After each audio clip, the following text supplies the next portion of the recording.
নিজের হাতে এমন মজার খাবার কার না খেতে ভালো লাগে। আমিও আজকে এমন পারফেক্ট টেস্টি পিৎজা বানিয়ে বাসার সবাইকে খাওয়ালাম। এইখানে আমি চিকেন মাখাগুলো ভেজে নেব। চিকেনটা একটু সিদ্ধ হওয়ার পূর্বে আমি পাউরুটির বদলে আটা দিয়ে রুটি বানিয়ে ফেললাম। আমার চিকেনগুলো হয়ে গেল। এক পাশে আমি টমেটো আর পেঁয়াজ হালকা 5 মিনিট ভেজে নেব।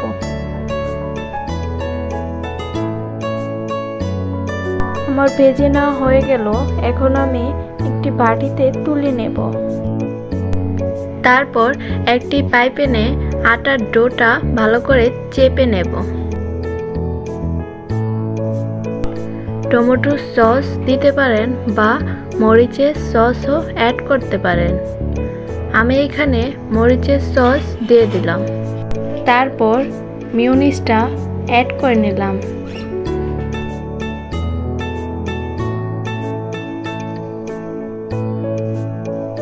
মিক্সড করা হয়ে গেল।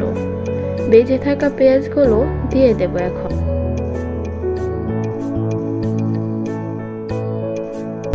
বেজে রাখা টমেটোগুলো অ্যাড করে নেব।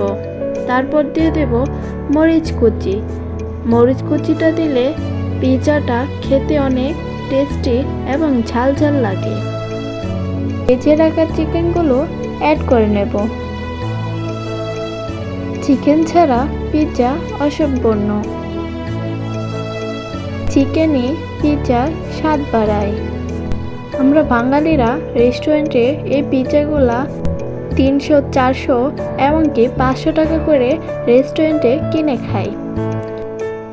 চিজগুলা অ্যাড করে নেব। চিজগুলা যত দিবেন ততই পিৎজার স্বাদ বাড়াবে। দেখতেই পাচ্ছেন পিৎজাটা হয়েই গেল। আমাদের বাসায় সবাই পিৎজা খেতে পছন্দ করে, তাই ঘরে বসে এখনই বানিয়ে ফেললাম পিৎজা, সবার প্রিয় পিৎজা। আপনারা যারা এখনো ঘরে বসে পিৎজা খাননি, বানিয়ে দেখবেন একবার।